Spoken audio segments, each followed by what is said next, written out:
उस एक्सप्लेनेशन में आपको मैंने सर्वर के बारे में बताया था that as of now we have two server, one ECC, second explanation दिया है उस एक्सप्लेनेशन होता है। जैसे पढ़ाने के लिए मैंने आपको जो भी अब तक एक्सप्लेनेशन दिया है उस एक्सप्लेनेशन में आपको मैंने सर्वर के बारे में बताया था that as of now we have two server, one ECC, second हाना।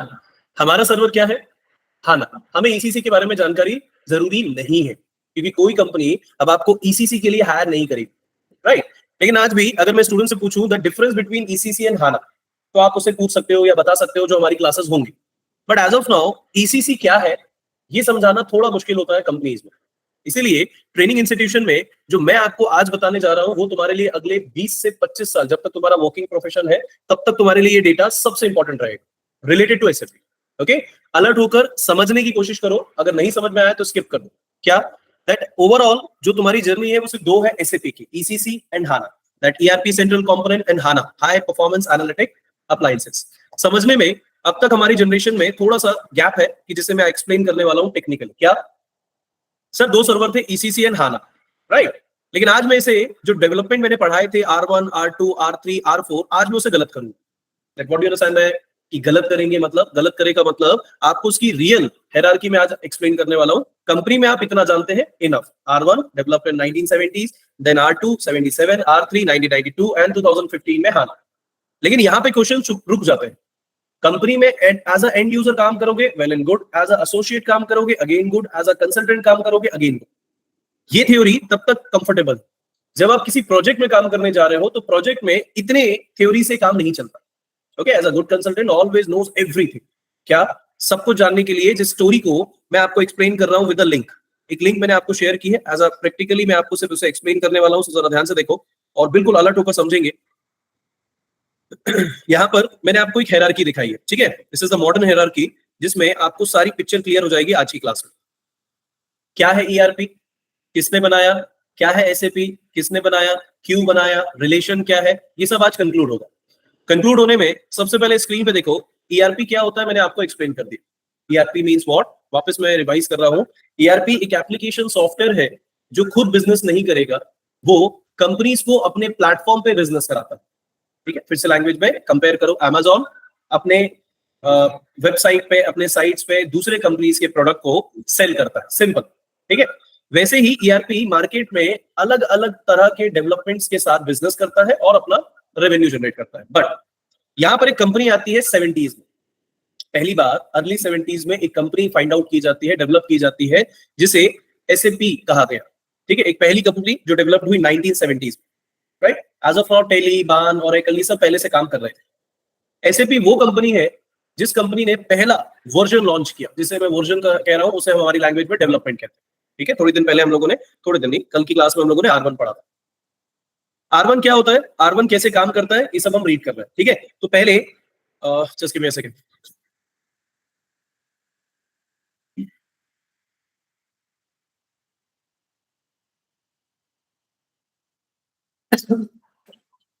ठीक है, देखो R1 हमारे पास पहला डेवलपमेंट है। ठीक है, समझने के लिए बड़ा सिंपल सा क्वेश्चन है कि डेवलपमेंट मतलब क्या। जैसे आईफोन का आईफोन मॉडल 1 मतलब iPhone 11, iPhone 12, iPhone 13, this is your iPhone. Okay, लेकिन आज हम लोग उसे कंक्लूड करेंगे और बहुत ध्यान से समझेंगे। R1 हमारे पास पहली टेक्नोलॉजी थी। लैंग्वेज में मेरा कन्वर्ट हो गया है, मैं टेक्नोलॉजी में बात करने लगा हूं, आप अभी भी वही रहोगे। This is your first development. ठीक है, जो बिजनेस करता है, ऑब्वियसली हम चारों ने मिलकर एक कंपनी बनाई, तो हम कोई तो प्रोडक्ट लॉन्च करेंगे जिससे हमारी कंपनी बिजनेस करे। जैसे मैं अगर इलेक्ट्रॉनिक शॉप में हूं तो इलेक्ट्रॉनिक शॉप का मतलब मोबाइल्स, टीवी, गैजेट्स, जो भी एक्स वाई जेड। अगर मैं कोई टेक्सटाइल का बिजनेस कर रहा हूँ या कोई लाइक वुड क्लॉथ्स का बिजनेस कर रहा हूँ तो मेरे लिए कुछ प्रोडक्ट, जैसे मेरे पास अलग अलग कंपनीज के मॉडल, अलग अलग कंपनीज के टी शर्ट्स एंड एवरीथिंग जो भी वेयरिंग ऑपरेशंस है। वैसे ही R1 पहला डेवलपमेंट था जिसमें बिजनेस स्टार्ट किया। अब ध्यान से सुनो, बिजनेस किया क्या। द बिजनेस इज, R1 को एक्सप्लेन करने के लिए यहां पर ईयर लिखा है 1973, मैंने क्या लिखवाया है 1972। सो डिफ्लेक्शन जरूरी नहीं है, याद रखने की जरूरत नहीं है, प्लस माइनस चलेगा, 1972, 73, 71, इट्स ओके, इट्स कंफर्टेबल। फिलहाल R1 क्या होता है उसे मैं समझाने वाला हूं टेक्निकली। हमने एग्जांपल देके रख दिया, R1 एक तरह के आईफोन 11 है जो बिजनेस करेगा, लेकिन यहाँ iPhone 11 is a kind of example. R1 is a perfect language और परफेक्ट प्रोसेस जो मैं आपको बताने वाला हूं। तो R1 क्या था, स्क्रीन पे देखो एक वर्ड लिखा है terminal oblique main frame architecture. अब पहले वर्ड पे जरा फोकस करो और मुझे बताओ अपने कॉमन सेंस से क्या इसके पहले तुम लोगों ने कभी भी टर्मिनल वर्ड, जंक्शन वर्ड सुना है? कहां पर? रेलवे स्टेशन में। रेलवे स्टेशन, मेट्रो, इसके अलावा एयरपोर्ट्स, सेम जैसे यहाँ पे टर्मिनल्स होते हैं वहां पे भी टर्मिनल होंगे, terminal 1, terminal 2, junction, junction. Basic इसका मीनिंग क्या होता है? अगर इसका मीनिंग जानते हो तो वेल एंड गुड, याद नहीं है, सॉरी नहीं जानते, ध्यान से सुनो। जंक्शन मींस एक ऐसा पॉइंट, हर स्टेशन जंक्शन नहीं होता गाइस, एक ऐसा पॉइंट जहां पर अलग अलग लोकेशन से, अलग अलग डेस्टिनेशन से आपकी पर्टिकुलर ट्रेन आकर एक जगह पे मीट करती है, या फ्लाइट्स, ठीक है। Terminal, junction, these are the words जिसमें आपको मीनिंग समझना है। वो पॉइंट जहां पर अलग अलग लोकेशन से, अलग अलग एरिया से आपके अलग अलग सोर्सेस आकर कनेक्ट होते हैं। एग्जैक्टली R1 वो टेक्नोलॉजी थी, वो डेवलपमेंट था SAP का, जिसमें बिजनेस स्टार्ट हुआ, राइट। इसकी थ्योरी मैंने आपको पहले भी पढ़ाई है कि बिजनेस रेवेन्यू जीरो था, कॉस्ट बिल्कुल जीरो थी, कोई सक्सेस नहीं था, जस्ट बिकॉज ऑफ क्योंकि terminal oblique main frame architecture में सारी कंपनी अपना डेटाबेस, जहां पर अपना स्टोरेज रखती है, अपनी फाइल्स रखती है, डॉक्यूमेंट्स रखती है, वो एक ही था। इमेजिन करो, हम घर पर 10 लोग रहते हैं, हमारी फैमिली मेंबर्स 10 है और 10 के 10 लोग अर्नर है, राइट। लेकिन सभी लोग अपनी फर्स्ट डे में, फर्स्ट सैलरी में जो भी इनका लोकेशन है वो एक ही कवर्ड में, एक ही लॉकर में आकर स्टोर करते हैं। मैं कहता हूं 1 मंथ, 2 मंथ, 3 मंथ, 4 मंथ, कुछ समय के बाद वो डेटा एग्जॉस्ट होना शुरू होगा, मतलब लॉकर भरना शुरू होगा, अब जगह नहीं है स्टोरेज की, राइट। ये जो एग्जांपल मैंने समझाया उसे रिलेट करो। R1 वो टेक्नोलॉजी थी SAP की जिसमें आप multiple clients, multiple user, multiple लोगों का डेटाबेस एक ही रखे पे रख रहे थे। अब फाइल्स आ रही है, डॉक्यूमेंट्स आ रहे हैं, क्लाइंट्स बढ़ रहे हैं, क्लाइंट्स के ऑपरेशंस हो रहे हैं। अब एक समय के बाद वो डेटा फाइल एग्जॉस्ट होना शुरू हो रही है, बफरिंग होना शुरू हो रहा है, और अब फाइल्स काम करने के लिए कैपेबल नहीं है। दैट्स व्हाई जो रेवेन्यू था वो SAP का जीरो होता गया, ठीक है। टर्मिनल एक ही जगह पर आके कनेक्ट होना, इसीलिए इमेजिन कि सभी लोगों की सैलरी एक ही लॉकर पे कनेक्ट होना। वैसे ही टेक्निकल सारे यूजर्स अपने क्लाइंट्स, अपने कस्टमर्स, अपने सप्लायर का फाइल्स एक ही जगह पे स्टोर कर रहे थे। और द प्रॉब्लम, R1 जो सक्सेसफुल नहीं था, टेक्नोलॉजी थी बट सक्सेसफुल नहीं थी, तो डेवलपर्स ने मिलकर क्या किया, 1979, एज ऑफ नाउ मैंने लिखवाया था 1977, फ्लक्चुएटेड है, इट्स ओके, इट्स कंफर्टेबल, जिसमें उन्होंने R2 बनाया। Being a practical person, R2 बनाया मतलब वही फैमिली में जो 10 लोग अर्नर थे वो सभी एक ही लॉकर पर आकर अपना सैलरी रख रहे थे, सडनली वहीं से खर्च भी कर रहे थे, बट एक समय के बाद, couple of months, couple of years के बाद वो डेटा एग्जॉस्ट होना शुरू हो गया। तो अब क्या किया डेवलपर्स ने एक सॉल्यूशन निकाला। डेवलपर्स ने R2 मार्केट में लाया, real time with 2 tier communication. ये वो था जिसने इंक्रीज प्रोसेस कवरेज की, means updated technology and database. इन्होंने डेटाबेस को बढ़ा दिया। Now what do you understand by database? The collection of data, जहां पर सारी इंफॉर्मेशन, डॉक्यूमेंट्स, फाइल स्टोर होती। अब उसे अपग्रेड कर दिया। मतलब इमेजिन करो, मैं तुमसे कह रहा हूं कि एक लॉकर में पूरे फैमिली मेंबर्स अपना अमाउंट सेव कर रहे थे, अब उनका सैलरी बढ़ रहा है, तो उन्होंने क्या किया, लॉकर का स्पेस बढ़ा दिया। जो लॉकर सिंपलेस्ट लैंग्वेज में एक छोटा साइज का था, 3x4 या एग्जाम्पल ही कोई भी साइज था, उसे अपग्रेड करके थोड़ा सा साइज बढ़ा दिया उसका। ओके, इट्स जस्ट लाइक कि आपने पहले अपने मेमोरी कार्ड को 8 GB सेंटिक्स पेन ड्राइव में रखा था, मेमोरी कार्ड ना बोलकर 8 GB का सेंटिक्स पेन ड्राइव में अपने डॉक्यूमेंट्स रखे थे, अब आपने उसे 32 GB कन्वर्ट कर दिया, स्पेस बढ़ा दिया, अपडेट कर दिया टेक्नोलॉजी को। Okay, that is R2। पहला रेवेन्यू शूट हुआ, $0.5 बिलियन कंपनी ने रेवेन्यू जनरेट किया, दैट्स परफेक्ट। बट कुछ समय के बाद कस्टमर भी बढ़े, क्लाइंट्स भी बढ़े, डॉक्यूमेंट्स भी बढ़े, फाइल्स भी बढ़ी और स्टोरेज बढ़ता गया। लेकिन स्टोरेज अभी भी वही है, स्टोरेज मतलब डिमांड बढ़ती गई, स्टोरेज अभी भी वही है R2। कुछ समय के बाद वो अपडेटेड डेटाबेस जो आपने साइज बड़ा किया है वो भी एग्जॉस्ट होना शुरू हो गया। अब आप इस सिचुएशन में ऐसे आ गए हो कि अब आप फिर से उसे अपग्रेड करोगे, फिर डेटाबेस बनाओगे, फिर यूजर उसमें अपना डेटाबेस भरेंगे और अगेन टेक्नोलॉजी फॉल होगी। तो ऐसी सिचुएशन में द R3 ये वो टेक्नोलॉजी थी, ये वो डेवलपमेंट था SAP का जिसे गोल्डन प्रोसेस पे रखा गया। Which means डेवलपर्स ने क्या किया, 1992 was the golden year जहां इन्होंने R3 डेवलप किया। ध्यान से सुनो, R3 was the टेक्नोलॉजी जिसे क्लाइंट ऑब्लिक सर्वर आर्किटेक्चर कहा गया। मतलब बीइंग अ प्रैक्टिकल पर्सन, जिस लॉकर में 10 लोग डे 1 से अपने सैलरीज, अपने डॉक्यूमेंट्स, अपनी फाइल्स रख रहे थे, अगर वो एग्जॉस्ट होना शुरू हो जाता है तो उस टेक्नोलॉजी से उन्होंने टेक्नोलॉजी अपग्रेड करके उस डेटाबेस को बढ़ा दिया, उसका साइज बढ़ा दिया लॉकर का। सडनली अभी भी क्लाइंट्स बढ़ते गए, मेंबर्स बढ़े, मेंबर्स की सैलरी बढ़ी, मेंबर्स के डॉक्यूमेंट्स बढ़े, कुछ समय तक सब डेटा परफेक्ट था। उसके बाद कुछ समय के बाद डेटा वो भी एग्जॉस्ट होना शुरू हो गया, that is R2। Finally developers ने क्या किया, फैमिली में 10 मेंबर्स हैं तो 10 मेंबर के लिए 10 लॉकर बना दिए, इंडिविजुअली पर्सन, इंडिविजुअली डेटाबेस। इस सिचुएशन में आपका एग्जॉस्टिंग डेटा जीरो हो गया। Got the practical theory? Now technical theory is your R3। ये वो सर्वर था, नॉट सर्वर, ये वो डेवलपमेंट था जिसमें क्लाइंट ऑब्लिक सर्वर आर्किटेक्चर हुआ, आर्किटेक्चर बनाया गया। मतलब ये सिंगल क्लाइंट के लिए सिंगल सर्वर, हम सबके लिए एक सर्वर, सर्वर एग्जॉस्ट नहीं हो पा रहा था, एग्जॉस्ट हो रहा था, सॉरी, प्रॉब्लम आ रही थी, सर्वर बढ़ा दिया। अब सर्वर ऐसा हो गया कि हम चारों लोग सर्वर चला रहे हैं, लेकिन हम लोगों ने अपना डेटा बढ़ा दिया, हम ज्यादा काम कर रहे हैं, तो सर्वर प्रॉब्लम में आ रहा था। अब ऐसा हुआ कि R3 के आने के बाद अब चारों का सर्वर अलग अलग, तो एग्जॉस्ट होने का सवाल ही नहीं, प्रॉब्लम ही नहीं आएगी। और the theory R1 R2 R3, सबसे अपडेटेड टेक्नोलॉजी थी R3, ठीक है, जो मार्केट में आज भी काम करती है, 0.5% कर रही है, पर कर रही है, राइट। टेक्नोलॉजी में एक नाम आया GUI, ग्राफिकल यूजर इंटरफेस। क्या होता है इसे हम टेक्निकली पढ़ेंगे। ये जो स्क्रीन देख रहे हो इसे GUI विंडोज कहते हैं, जिसमें स्क्रीन दिख रही है 1 2 3 4 5 6, ये GUI कहलाता है, बट हम पढ़ाएंगे इसे क्या होता है। फिलहाल ऐसे समझ लो ये ग्राफिकल यूजर इंटरफेस में पहली बार मार्केट में काम करने के लिए आई। जैसे पहले हमें वेजिटेबल्स परचेस करने के लिए ग्राउंड पे जाना पड़ता था, अब हम हमारे घर से वेजिटेबल्स को देख सकते हैं। देख सकने का मतलब जस्ट व्यू कर सकते हैं कि मुझे क्या चाहिए क्या नहीं चाहिए, with the help of Blinkit, with the help of Zepto, with the help of Amazon vegetables and everything, right. तो ऐसी सिचुएशन में यहां से पिक्चर स्टार्ट हो रही है। आपने हमें ये 3 डेवलपमेंट पढ़ा है, R1 R2 R3 in your page, पर डायरेक्टली आप S4 में चलेंगे। ध्यान से सुनो, R3 के बाद एक और नाम मेंशन हुआ जिसे मैंने आपको एक्सप्लेन नहीं किया था, लेकिन हमें पढ़ना जरूरी है। ओके, तो R3 के बाद एक नया टेक्नोलॉजी मार्केट में आया, टेक्नोलॉजी या जिसे मैं डेवलपमेंट कहूंगा, जिसे हमने यूज किया MySAP ERP। MySAP ERP ये क्या था, ये आपने नहीं पढ़ा है, नहीं पढ़ा है, का रीजन है कैसे, ध्यान से देखो। R3 सबसे ज्यादा सक्सेसफुल क्या था, डेवलपमेंट, किसके अंदर, SAP के अंदर। SAP के अंदर, यहाँ कोई ECC कोई ERP कुछ नहीं है, सिर्फ SAP के अंदर। SAP के अंदर ये पहला डेवलपमेंट था जो सबसे सक्सेसफुल था, क्योंकि क्लाइंट सर्वर पे काम हो रहा था। अब एक नया डेवलपमेंट टीम आई और नए डेवलपमेंट टीम ने एक नया डेवलपमेंट बनाया, राइट। इसने 1999 से 2004 के बीच में एक डेवलपमेंट लॉन्च किया, MySAP ERP।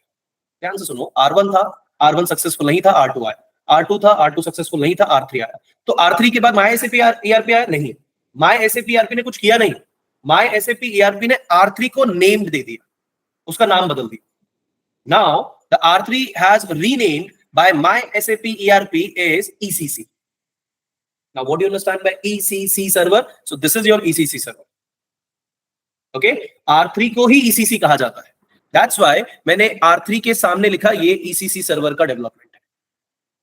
सर R2 के सामने भी आपने लिखा है भाई, ऑब्वियसली जब आप एक सर्वर में काम कर रहे हो तो R3 का सारा डेवलपमेंट R2 के अपडेटेड है, मतलब R2 का सारा डेटा R3 में है, R1 का सारा डेटा R2 में है।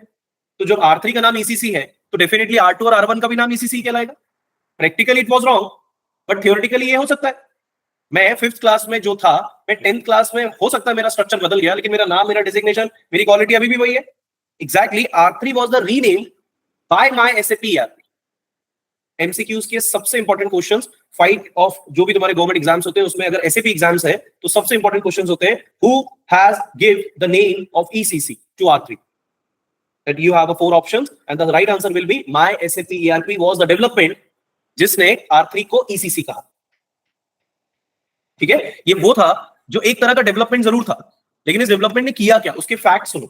इसने कुछ नया अपडेट नहीं किया, इसने डेटाबेस नहीं बनाया, इसने सेंट्रल कंपोनेंट नहीं बनाया, इसने सिर्फ क्या किया, R3 की पावर बढ़ा दी। इसे थोड़ा वैसी लैंग्वेज में समझो, तुम प्लेयर हो, तुम आज भी अच्छे प्लेयर हो, तुम खेल रहे हो, मैं कोच आ गया, मैं नया प्लेयर आ गया, अभी मैं नया प्लेयर हूं, नॉट कोच। तो नया प्लेयर क्या करेगा, तुम्हें रिटेन करेगा, तुम्हें हटाकर मैं आ जाऊंगा। बट इस बार ऐसा नहीं हो, इस बार मैं आया, मैंने तुम्हें अपनी क्वालिटीज प्रोवाइड की, खेल तुम ही रहे हो, प्रोवाइड मैं कर रहा हूं as a student, not coach. Coach is a different thing. R1 as a player, practically इसको समझना ज्यादा जरूरी है। जैसे तुम एक प्लेयर हो, तुम प्लेयर अच्छे हो बट क्वालिटी नहीं, शायद वो क्वालिटी नहीं है जिसकी वजह से तुम्हें सक्सेस नहीं मिल रही, तो तुम्हारी तरफ एक स्टूडेंट आया, तुम्हें उसने रिप्लेस किया, मैं आ गया as a new student, as a new servant R2। अब ये खेल रहा है, अगेन इसका भी सक्सेस है लेकिन उस लेवल पे नहीं है जो चाहिए टीम को। Coach is okay, coach is a different part, coach है हमेशा। अब तीसरा प्लेयर आया R3, ये वो था जिसने R2 को रिप्लेस कर दिया। अब ये अच्छा प्लेयर है और ये सबसे अच्छा प्लेयर है क्योंकि इसकी सक्सेस दिख रही है, लेकिन अभी भी इसमें कुछ प्रॉब्लम्स थी, कुछ प्रॉब्लम मतलब कुछ अपडेट करना था। तो चौथा प्लेयर आया MySAP ERP, लेकिन इसने इसे रिप्लेस नहीं किया, इसने इसे क्वालिटी दे दी, शायद अपनी स्किल सिखा दी। Got my theory? Got my live examples? याद रखो ये क्वेश्चंस बहुत इंपॉर्टेंट हो जाते हैं जब आपसे पूछे जाए, बट ध्यान से सुनना किया क्या। MySAP ERP ने पहला फैक्ट बनाया, इसे ECC नाम देकर, पहली बार ECC नाम पड़ा R3 को, राइट। अभी नाम पढ़ने से कुछ नहीं होता, उसके अलावा भी एक और वर्किंग था, इसने कुछ एडिशनल एप्लीकेशन जोड़ दिए R3 के साथ। नाउ द एप्लीकेशन मीन्स बहुत ध्यान से, यही है तुम्हारा ट्रिगर।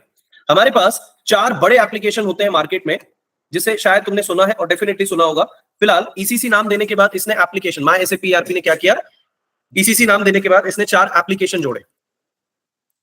ठीक है, 4 एप्लीकेशन में एक था एससीएम, एक था एसआरएम, एक था सीआरएम, एक था पीएलएम। आप बोलोगे ये क्या है, SCM, SRM, CRM, PLM? Guys, इसे हम कहते हैं ईआरपी। यही हमारे चारों ईआरपी जो बिजनेस करते थे। अब पिक्चर तुम्हारी पूरी कंक्लूड होगी। ईआरपी क्या है? बिजनेस करने के लिए सिस्टमैटिक अरेंजमेंट। इसके पहले भी बिजनेस होते थे, अब भी बिजनेस होते हैं, बट ईआरपी से रिलेटेड सारे वो बिजनेस जो एससीएम, एसआरएम, सीआरएम, पीएलएम होते हैं, उसे इसने किसके साथ जोड़ दिया? R3 के साथ। चारों बिजनेसेस को R3 के साथ जोड़ दिया। अभी R3 के पास एक ऐसी पावर है जिसमें वो ईसीसी में सारा काम कर सकता है। ईसीसी R3 दोनों सेम है। उसने एससीएम के साथ भी काम किया, एसआरएम के साथ भी काम किया, सीआरएम के साथ भी काम किया, पीएलएम के साथ भी किया। प्रैक्टिकली सुनो, एससीएम का मतलब मान लो वो बैंक में, या एज अ प्लेयर ही हम बात करते हैं, प्लेयर की तरह मान लो वो तुम्हारे लिए या बैंक पे आ जाते हैं, बैंक ज्यादा कंफर्टेबल रहेगा। बैंक में उसने डेस्क संभाली। So SCM team is work for the desk team. Desk team मतलब जैसे तुम बैंक पे जाते हो अपना फॉर्म फिल करने के लिए, तो जो तुम्हारी क्वेरीज रहती है, इंक्वायरीज रहती है, वो फॉलो अप करता है डेस्क टीम। तो एससीएम का काम है डेस्क टीम। प्रैक्टिकली समझो, फिर मैं इसको एग्जांपल समझाता हूं। एसआरएम वो काम करता है जो तुम्हें एप्लीकेशन फॉर्म फॉरवर्ड करेगा। सारे एप्लीकेशन फॉर्म को फॉरवर्ड करने के लिए एसआरएम हायर किया गया। सीआरएम जो तुम्हारे लिए डाउट्स की जो भी क्वेरीज है उसके फॉर्म को फिल करने में मदद करेगा, and everything related to the CRM team. तो ये एग्जांपल दे रहा हूं मैं ताकि समझ में आए। सीआरएम वो है जो तुम्हें पूरी हेल्प प्रोवाइड करेगा, एंड पीएलएम वो जो तुम्हें प्रोडक्ट देगा। प्रोडक्ट मतलब हमारी भाषा में तुम्हारा बैंक अकाउंट ओपन करेगा। जो चारों प्रोसेस पहले विदाउट एसएपी आप मैनुअली जाकर करते थे, एक चेंबर में लगो, दूसरे चेंबर में लगो, तीसरे चेंबर में लगो, अब वो चारों के चारों एक ही जगह पे काम हो रहे हैं R3 में। Okay, but the practical mean is ये चारों एप्लीकेशन ही ईआरपी कहलाते हैं। ये कैसे बता रहे हो सर आप, इसे हम बाद में देखेंगे। अभी समझो, ये चारों अलग अलग पोल्स पे काम करते थे। क्या कहा मैंने? बैंक जा रहा हूं, बैंक में एक लेफ्ट साइड में चेंबर 1, राइट साइड में चेंबर 2, आगे जाकर लेफ्ट डाउन में चेंबर 3, फिर अप में चेंबर 4। एग्जांपल अलग अलग लोकेशन। अब इन चारों एप्लीकेशन को एक और डेवलपमेंट मार्केट में आया था R3 के बाद, माय एसएपी ईआरपी के बाद, जिसे कहा गया बिजनेस सूट 7। बहुत ध्यान से देखो, पिक्चर बहुत टफ है लेकिन मजेदार है। बिजनेस सूट 7 वो है जिसने इस ईसीसी नाम के अलावा इन 4 एप्लीकेशन जो अलग अलग जगह पे काम कर रहे थे R3 के लिए, इन्होंने, इस बिजनेस सूट 7 ने इस ईआरपी से इन चारों एप्लीकेशन को जोड़ दिया। एससीएम, एसआरएम, पीएलएम और सीआरएम। ये है तुम्हारा कंक्लूड वर्जन। चलो बिल्कुल ध्यान से समझते हैं इन दोनों फैक्ट्स को। मैंने कहा हमारा बिजनेस सही चल रहा था जब तक हमारा एसएपी था। That's it. एसएपी ने पहला सर्वर डेवलपमेंट मार्केट में लाया। सर्वर नहीं, there is no server, server is zero. R1 business करता है, R1 बिजनेस कर रहा है, बिजनेस सक्सेस नहीं हो रही। R1 ने टेक्नोलॉजी अपडेट की, नया टेक्नोलॉजी आ गया R2 टेक्नोलॉजी अपग्रेड कर रहा है, R2 बिजनेस कर रहा है, लेकिन फिर वही सक्सेस नहीं मिल रही है, इसलिए उसने आ गया R3। बिजनेस का मतलब क्या? दैट बिजनेस मींस कि वो डिपार्टमेंट टू डिपार्टमेंट काम कर रहा है। तो एसआरएम, एससीएम, सीआरएम, पीएलएम, ये क्या है? इनके बिना ही तुम्हारा ईआरपी जीरो है। यही है ईआरपी। अब ईआरपी का मतलब क्या होता है? बिजनेस को सिस्टमैटिक अरेंज करना। तो what is business? What is business में ये नाम आप सुनेंगे फ्यूचर में। SCM supplier relationship management, SRM. SCM supply chain management, second. CRM customer relationship management. PLM product life cycle management. ये वो चारों हैं जिनकी वजह से ही बिजनेस चलते हैं। अब बिजनेस मतलब क्या? ईआरपी। यही तो है ना बिजनेस। बिजनेस को सिस्टमैटिक अरेंज करने का काम ईआरपी ने किया था। तो ये चारों एप्लीकेशन को काम ईआरपी के लिए किया जाता था। तो एसएपी S/4HANA तक पहुंचने से पहले R3 के पास इतनी पावर बिल्ड थी कि उसने माय एसएपी ईआरपी ने उसका नाम बदला। तो आज के बाद मैं R3 को ईसीसी भी रिप्रेजेंट करता हूं। सेकेंडरी, उसने 4 एप्लीकेशन भी जोड़ ली। चारों एप्लीकेशन अलग अलग लेवल पे काम करते थे R3 के साथ। लेकिन एक और डेवलपमेंट आया बिजनेस सूट 7, जिसने इन चारों को ईआरपी के साथ जोड़ा। और ईआरपी डायरेक्टली किसके साथ कनेक्टेड है? R3। तो इन शॉर्ट R3 के साथ सब कुछ आ गया। प्रैक्टिकली स्क्रीन पे देखो, जो ऐसे एप्लीकेशन जो अलग अलग फेज पे काम करते थे, आफ्टर दिस इन चारों एप्लीकेशन को इसने ईआरपी से जोड़ दिया, इंटरलिंक कर दिया। मतलब अब मुझे कहीं बाहर जाना ही नहीं, अभी मुझे बैंक टू बैंक जाना ही नहीं है। मैं घर पर बैठकर अपनी ऑनलाइन लिंक से अपना बैंक की डिटेल्स भर दूं। घर से बैठे बैठे मैं फ्लाइट की टिकट बुक कर लूं। प्रैक्टिकली जो मैं समझाने की कोशिश कर रहा हूं, ये टेक्निकली ये है। एससीएम, एसआरएम, पीएलएम, सीआरएम, ये किसके साथ है? ईआरपी। ईआरपी किसके लिए काम करता है? R3 के लिए। किसने कराया ये? My SAP ERP. इन चारों को ईआरपी से किसने जोड़ा? Business suit 7। पहले ये अलग अलग थे, पहले एससीएम ईआरपी में काम करता था, पीएलएम ईआरपी में काम करता था, सीआरएम ईआरपी में काम, ये लोग सब यही करते थे, बट डिफरेंस था कि सबके पोल्स अलग है, सबके डॉक्यूमेंट्स अलग है, सब अलग अलग जगह पे, लेकिन इन्हें उठाकर ईआरपी में जोड़ने का काम बिजनेस सूट 7, इन्हें काम कराने का काम माय एसएपी ईआरपी। और फाइनली जब ये चारों जुड़ गए तो this is your complete cycle कि अब तुम्हारा पूरा बिजनेस R3 कवर कर रहा है। एंड फाइनली इस टेक्नोलॉजी के बाद जब R3 के पास सब कुछ था तो फाइनली एक नया वर्जन आया जिसे S4 हाना कहा गया, जो प्रॉपर क्लाउड कंप्यूटिंग पे था। Don't worry about the cloud computing and words, ये सब हम बाद में देखेंगे। अभी सब समझो, इसे ऐसे समझो, एक प्लेयर जिसके पास स्किल्स नहीं थी, दूसरा प्लेयर आया, दूसरा प्लेयर स्किल्स थी बट उस लेवल पे नहीं, इसलिए तीसरा प्लेयर आया। वो प्लेयर जो सबसे ज्यादा सक्सेसफुल था, ज्यादा कॉम्प्ली प्रोसेस था, उसे अपडेट करने के लिए एक नया प्लेयर है। अपडेट करने के लिए, आई एम नॉट सेइंग कि वो खुद उसे रिप्लेस करेगा, वो इसे अपडेट कर रहा है। इसलिए मैंने आपको ट्रेनिंग में ये नहीं पढ़ा और ये कभी नहीं पढ़ोगे। My SAP ERP was the development जिसने R3 का नाम बदला। My SAP ERP was the development जिसने R3 के साथ 4 एप्लीकेशन बिजनेस पे लाए अलग अलग। लेकिन business suit 7 was the player, was the technology जिसने इन 4 अलग अलग पोल्स को ईआरपी से जोड़ा। और ERP is already connected with R3. ERP is already connected with R1, R2 and R3. R1, R2, R3 he ERP के लिए काम करते हैं, इसीलिए SAP ही ERP के लिए काम करता है। तो ERP is what? It's a business solution. Business कर रहे हो तो बिजनेस करने के लिए क्या बिजनेस कर रहे हो? These are the business. पूरे वर्ल्ड में इन 4 एप्लीकेशन के अलावा कुछ बिजनेस नहीं होता। आप बोलोगे सर कैसे, मतलब? चलो इसको पैटर्न वाइज समझते हैं। SRM को सबसे इंपॉर्टेंट हम समझते हैं, जो हमारे लिए सबसे ज्यादा परेशान करता है स्टेटमेंट। सबसे पहले होता है CRM। The CRM means customer relationship management, जो तुम्हारे कंपनी में होने वाले सेल्स, मार्केटिंग और सर्विसेज से रिलेटेड है। इन 4 वर्ड्स के अलावा बिजनेस नहीं होता पूरे वर्ल्ड में। सेल्स करना है, you need to go with the CRM team. Marketing, services से related CRM।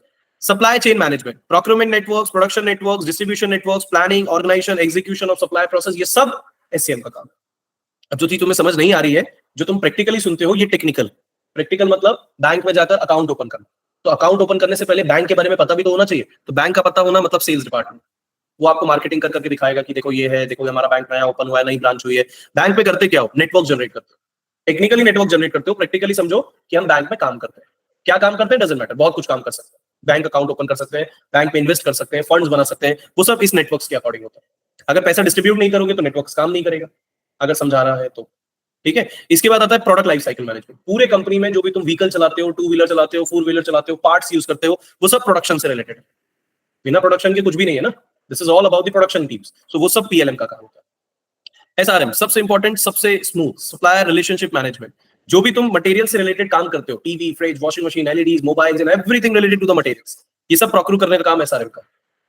Goods and services, तुम ऐसा कोई डेवलपमेंट नहीं है जो तुम सर्विसेज में यूज नहीं करते। जैसे अगर तुम्हारे शेव भी करनी है तो तुम जिस एरिया पे जाते हो, एज अ टेक्निकली बात कर रहा हूँ, प्रैक्टिकली समझा रहा हूँ, तो वो सर्विसेज कहलाती है। अगर तुम्हें घर में क्लीनिंग डिपार्टमेंट भी चाहिए तो वो भी सर्विसेज कहलाती है। कंपनी में मैन पावर चाहिए, एम्प्लॉय चाहिए, दीज आर द सर्विसेज।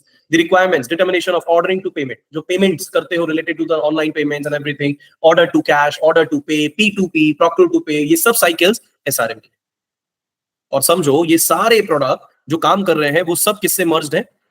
और ये ERP ही है जो बिजनेस को अरेंज कर रहा है। तो CRM का काम क्या है? कस्टमर की रिक्वायरमेंट्स को फुलफिल करना। अरेंज है, इसलिए हम काम कर रहे हैं।